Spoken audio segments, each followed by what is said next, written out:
Inilah gerak-gerik pria berinisial AARN 28 tahun yang merupakan pelaku pembunuhan wanita dalam koper saat berada di hotel kawasan Bandung, Jawa Barat. Pelaku sempat menyetubuhi korban berinisial RM 50 tahun lalu meminta handuk kepada pegawai hotel pada Rabu 24 April 2024. Pelaku juga sempat membeli koper sebanyak 2 kali untuk memasukkan jasad korban.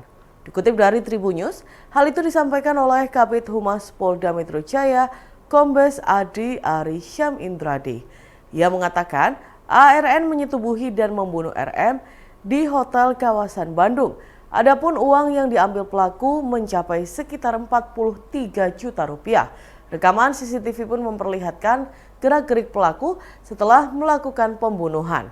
Terlihat ARN sempat keluar untuk meminta handuk kepada pegawai hotel.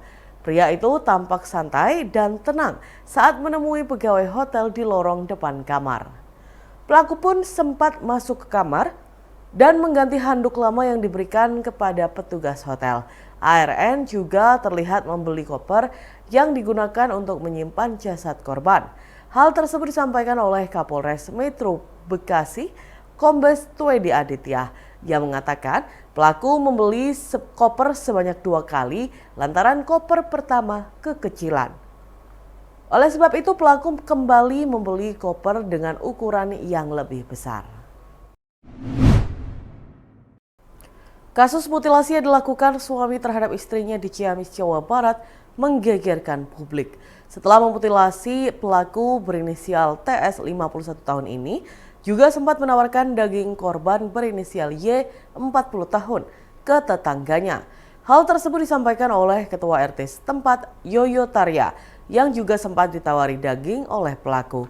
Sebelum pembunuhan terjadi, Yoyo mengatakan bahwa 3 hari sebelum pembunuhan, pelaku terlihat depresi. Yoyo menyebut rumah pelaku dan korban sempat didatangi penagih utang. Warga menduga pelaku depresi karena tekanan ekonomi. Sementara Kapolres Ciamis AKBP Akmal menjelaskan reaksi TS saat mengetahui istrinya meninggal dunia. Akmal mengatakan TS sempat terlihat syok pada saat pemakaman istrinya berlangsung. Padahal TS lah yang melakukan hal keji ini kepada istrinya sendiri. Menurut Akmal, pelaku diduga mengalami masalah pada kejiwaannya. Pihaknya pun telah berkoordinasi dengan pihak terkait, yakni dokter kejiwaan maupun psikiater. Angkatan Bersenjata Yaman mengumumkan dimulainya penerapan eskalasi tahap keempat terhadap Israel. Jutaan warga Yaman pun turun ke jalan dan memberikan dukungan mereka. Pengumuman ini disampaikan oleh juru bicara Angkatan Bersenjata Yaman, Brigadir Jenderal Yahya Sari, pada Jumat 3 Mei 2024.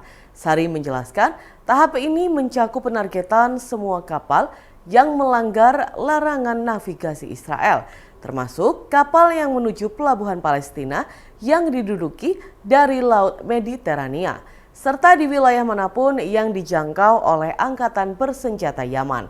Dikutip dari Al-Mayadin, Sari menegaskan sana akan menjatuhkan sanksi terhadap semua kapal perusahaan yang terkait dengan pasokan, sekalipun kapal yang memasuki pelabuhan Palestina yang diduduki. Hal ini dilakukan apabila pendudukan Israel melancarkan operasi militer agresif terhadap Rafah. Diketahui jutaan orang berkumpul dan menegaskan dukungan mereka untuk memasuki putaran keempat eskalasi. Mereka mengapresiasi Angkatan Bersenjata Yaman atas dukungannya terhadap Gaza. Rasa senang bercampur haru hingga tidak bisa berkata apa-apa dirasakan oleh kakek Supartono atau Mbah Tono. Bagaimana tidak, pria yang sehari-harinya bekerja sebagai pemulung ini bisa menunaikan haji di tahun 2024. Seperti apa ceritanya? Wartawan Tribun Jatim Network mendatangi rumah Mbah Tono di Jalan Sekar Taman, Kelurahan Tonatan, Kecamatan Kabupaten Ponorogo, Jawa Timur pada Sabtu 4 Mei 2024. Saat tiba di rumahnya, pria 61 tahun ini baru saja sampai dari Puskesmas Ponorogo Selatan. Saat itu ia baru saja melaksanakan senam haji di Puskesmas Ponorogo Selatan. Uniknya, saat bepergian, bapak dua anak ini tetap membawa gerobak yang biasanya ia buat mulung. Alasannya sambil jalan, ia bisa sambil memungut sampah sehingga bisa menjaga kebersihan juga. Mbah Tono lalu berkisah bahwa menunaikan ibadah haji adalah mimpinya. Ia sempat tak percaya bahwa mimpinya akan terwujud dalam waktu dekat.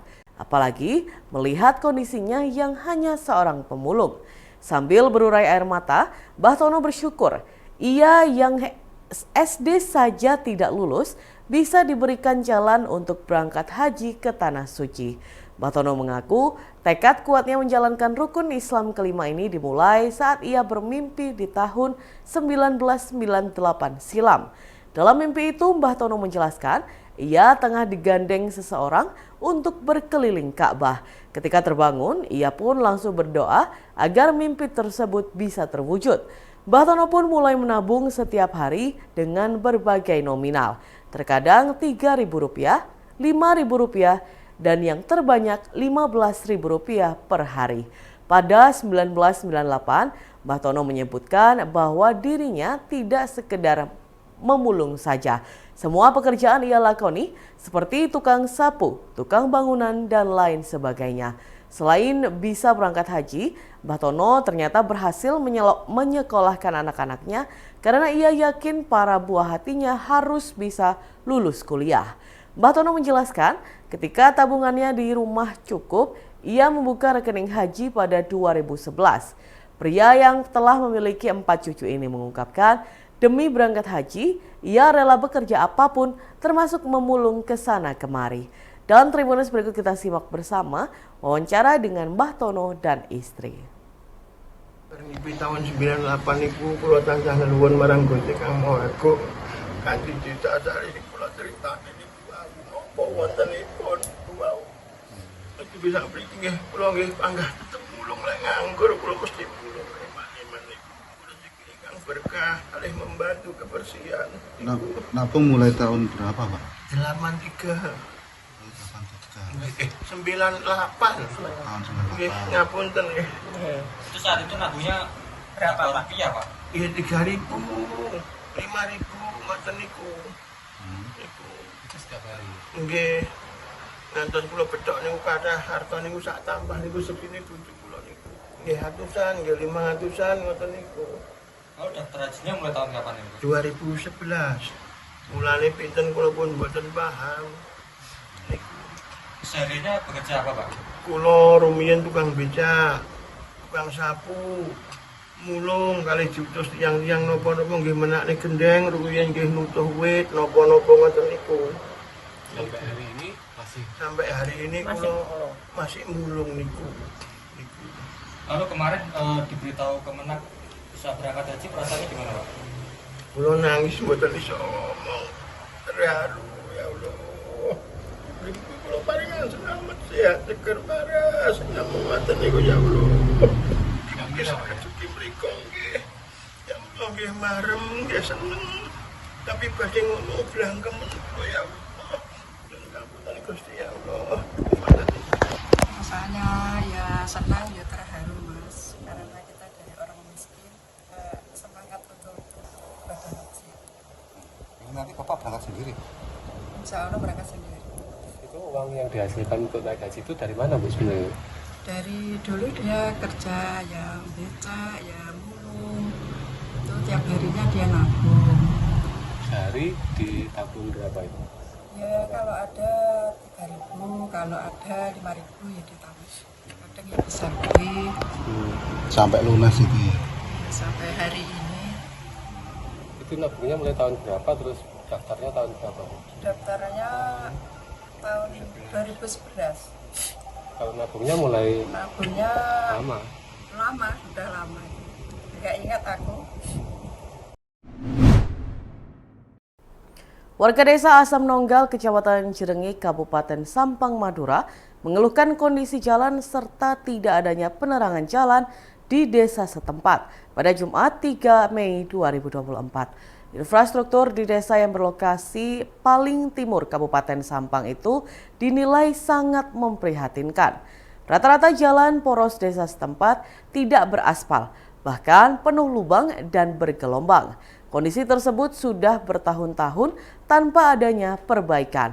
Sehingga di tengah musim penghujan, warga yang melintas untuk beraktivitas harus sangat berhati-hati. Pasca diguyur hujan, jalan menjadi licin, becek, dan berlumpur. Apalagi saat malam hari, potensi kecelakaan lebih tinggi karena tidak ada penerangan jalan. Salah satu tokoh masyarakat setempat, Samsuri 44 tahun mengatakan sudah 7 tahun lebih kondisi jalan di desa tersebut tidak tersentuh perbaikan. Sehingga saat peningkatan jalan berupa makadam serta pemasangan penerangan jalan umum atau PJU diusulkan pada Musrembang Desa lalu, warga pun sangat senang. Sayangnya niat pemerintah desa untuk melakukan perbaikan infrastruktur desa agar lebih baik itu hanyalah wacana belaka. Sebab sejak awal Januari 2024 hingga saat ini tidak kunjung terrealisasi. Sementara salah satu anggota Badan Pemusyawaratan Desa atau BPD Asem Nonggal, Ainul Habibi, mengaku telah berkoordinasi dengan pejabat kepala desa Asem Nonggal mengenai rencana peningkatan jalan dan pemasangan PJU. Hasilnya, pada pekan depan rencana perbaikan infrastruktur itu akan direalisasikan, namun lebih mengutamakan peningkatan jalan atau makadam sepanjang sekitar 200 meter berlokasi di Dusun Pendeh. Sedangkan program selanjutnya disusul pemasangan PJU di sekitaran jalan Dusun Topak. Dengan Tribunnews berikut kita simak bersama wawancara dengan tokoh masyarakat setempat Samsuri dan anggota Badan Pemusyawaratan Desa Asem Nonggal, Ainul Habibi.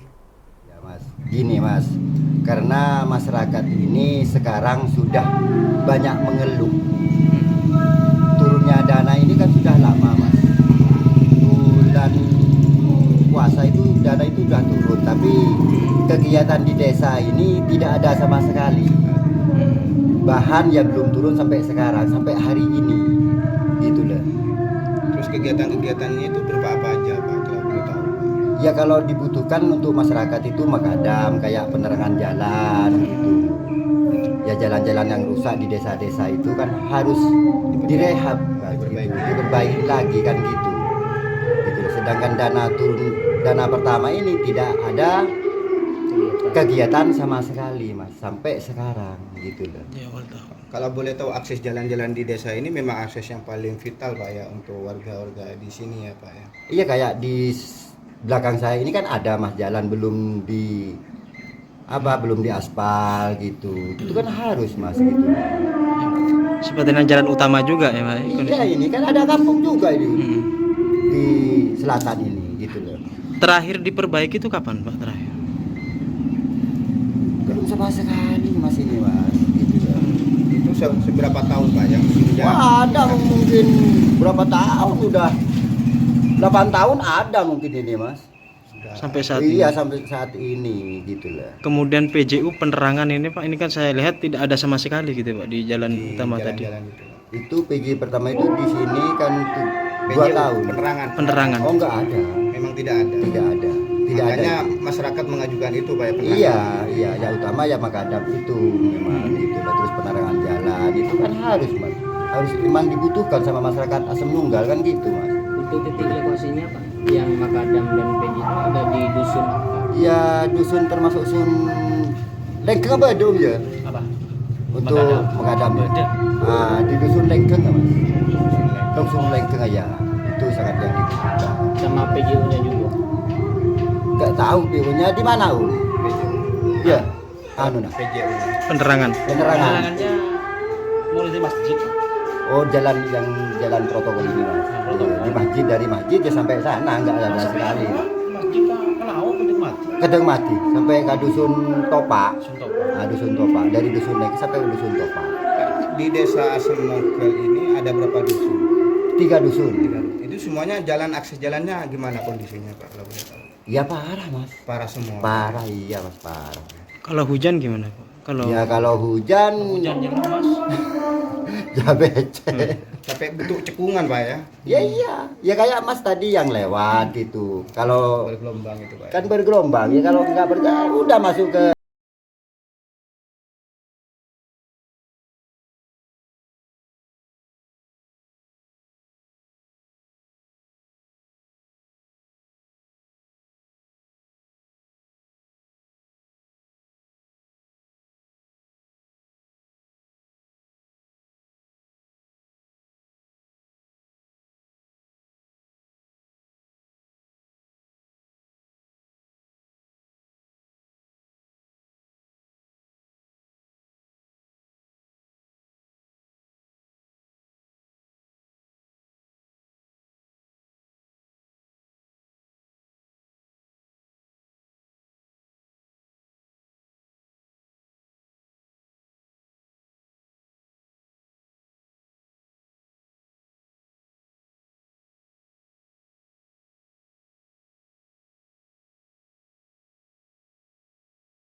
Makadam dan PJ.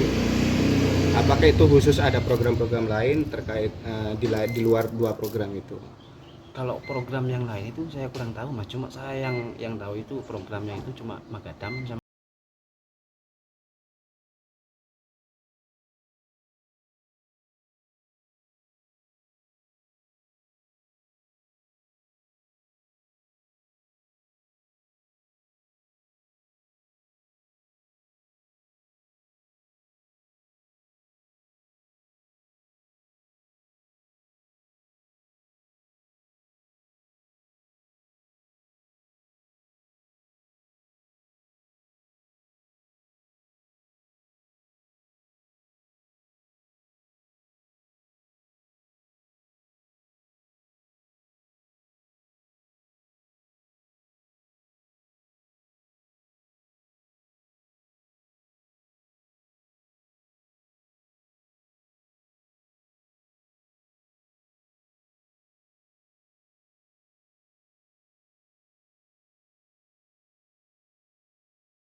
Dewan Pengurus Daerah atau DPD Partai Golkar Situbondo dipastikan tetap mengusung Bupati Karna Suswandi dan Wakil Bupati Koirani sebagai bakal calon Bupati dan Wakil Bupati di pemilihan Kepala Daerah 2024. Munculnya nama petahana ini berdasarkan hasil keputusan rapat koordinasi dan halal bihalal bersama pengurus kecamatan dan pengurus desa di kantor DPD Golkar Situbondo pada Sabtu 4 Mei 2024.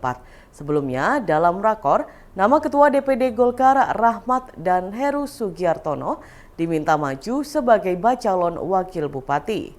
Namun keinginan pengurus PD Golkar langsung ditepis dengan ketidaksanggupannya maju di pilkada karena kedua tokoh Golkar ini terpilih sebagai anggota DPRD Situbondo. Di tengah penyampaian aspirasi nama bacalon Bupati dan Wakil Bupati Situbondo, salah seorang pengurus kecamatan Golkar mengusulkan nama Yusuf Rio Wahyu Prayogo atau Rio Patenang. Meski demikian, keputusan akhir dalam rakor Golden Ticket DPD Golkar diberikan kepada pasangan Karunia, yakni Karna Suswandi dan Hajah Nyai Koirani sebagai bacalon Bupati dan Wakil Bupati. Bupati Situbondo Karna Suswandi mengatakan pihaknya hadir dalam rangka halal bihalal yang sekaligus rakor pemenangan pemilu kada pertama DPD Golkar tahun 2024. Pria kelahiran Desa Curah Tatal, Kecamatan Arjasa ini bersyukur karena Golkar telah memastikan diri untuk mengusung sekaligus mendukung dirinya dan Koirani dalam kontestasi pemilu kada tahun 2024. Saat ditanya Golden Ticket Golkar, Bung Karna menjelaskan sebelumnya pihaknya sempat kaget saat ditelepon Ketua DPD Golkar untuk mengambil surat penugasan di DPP Golkar. Sementara itu, Ketua DPD Golkar Situbondo, Rahmat, mengatakan dukungan ini tidak serta-merta disepakati hari ini. Namun, prosesnya telah dilakukan sejak bulan Juli tahun 2023 lalu setelah diinstruksikan oleh DPP untuk menjaring nama-nama bakal calon kepala daerah. Berdasarkan surat DPP itu, pihaknya menindaklanjuti dengan pleno dan di tingkat PD. Setelah itu di bulan Agustus dan November muncul nama-nama yang masuk dari pimpinan kecamatan. Rahmat menjelaskan, pada bulan Maret muncul surat DPD Provinsi untuk meminta saran nama-nama yang muncul ke DPD. Selain itu, mantan Wabub ini mengungkapkan berdasarkan hasil survei karena Suswandi dan Koirani berada di posisi paling tinggi. Dalam Tribunnews berikut kita simak bersama wawancara dengan Bupati Situbondo Karna Suswandi dan Ketua DPD Golkar Situbondo Rahmat. Ini saya hadir dalam kegiatan halal bihalal sekaligus rakor pemenangan pemilu kada yang pertama tahun 2024.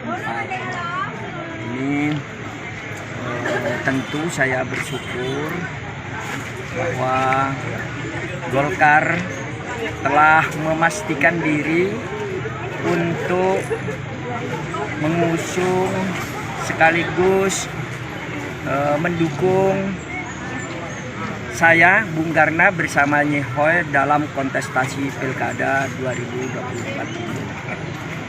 Apa sebelumnya pernah terpikir oleh Pak Bupati terkait dengan golden ticket dari Golkar ini? Sebagaimana yang saya ceritakan bahwa saya sempat kaget ketika ditelepon oleh Pak Rahmat untuk mengambil surat penugasan ke DPP, dan itu adalah fakta nyata yang saya lakukan ketika saya mengambil surat penugasan DPP untuk dicalonkan sebagai bupati di Kabupaten Seribu. Ada beberapa parpol yang membuka penjaringan, Bapak? Berminat kayak kemarin Sementara ada parpol yang membuka penjaringan dan ada juga yang mengikuti apa yang dilakukan oleh Golkar.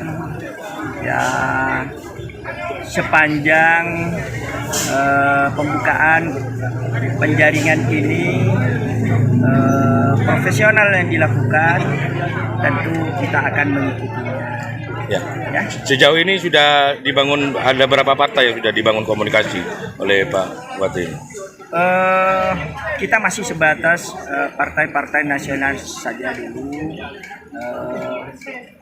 Partai-partai yang religius nanti terakhir tentu terus kita upayakan. Oke. Ini tidak serta-merta kita sepakati hari ini.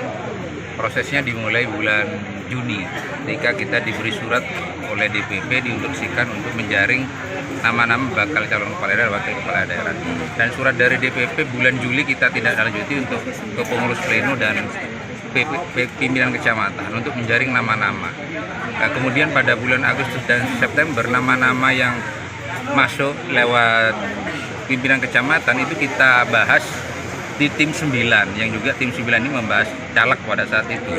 Sehingga pada tanggal 28 Oktober muncul 3 nama yang kita sampaikan ke DPP, yaitu Pak Karna, saya sendiri, dan Pak Heru. Kemudian 20 November Pak Karna, saya, dan Pak Heru diberi surat penugasan oleh DPP Partai Golkar. Muncul lagi surat pada bulan Maret DPD Partai Golkar Provinsi untuk meminta saran dan masukan terhadap nama-nama yang sudah muncul. Kita balas surat itu kalau saya dengan Pak Heru sudah terpilih sebagai anggota DPRD tidak mungkin maju di kontestasi pilkada, dan kita juga sampaikan hasil survei Pusdeham yang menempatkan Pak Karna di elektabilitas paling tinggi dan ibunya Haja Hora ini untuk calon wakil kepala daerah, dan approval rating tingkat kepuasan masyarakat cukup tinggi untuk kedua pasangan ini. Itu salah satu alasan kita, dan mungkin teman-teman tadi mengikuti begitu dinamis, dan kita sangat demokratis sekali urusan mengusung siapa yang akan diusung dari Kota Loket. Artinya dukungan ini sudah dapat ini dari DPP ya Pak? Sudah terkomunikasi lewat Ketua DPD Partai Golkar Provinsi, dan surat penugasan itu sebagai langkah awal Pak Karna ini namanya sudah muncul di DPP. Mbak, berapa survei itu Pak yang sudah? Lembaga survei yang kita serahkan itu baru 1, dan DPP itu merekomendasi 14 lembaga survei. Kebetulan lembaga survei yang dipakai oleh Pak Karna dan Nyi Haironi ini ada 2 lembaga survei yang masuk di 14 lembaga survei itu. Artinya kalau ada lembaga survei di luar 14 maka tidak akan pernah diakui oleh DPP Partai Golkar.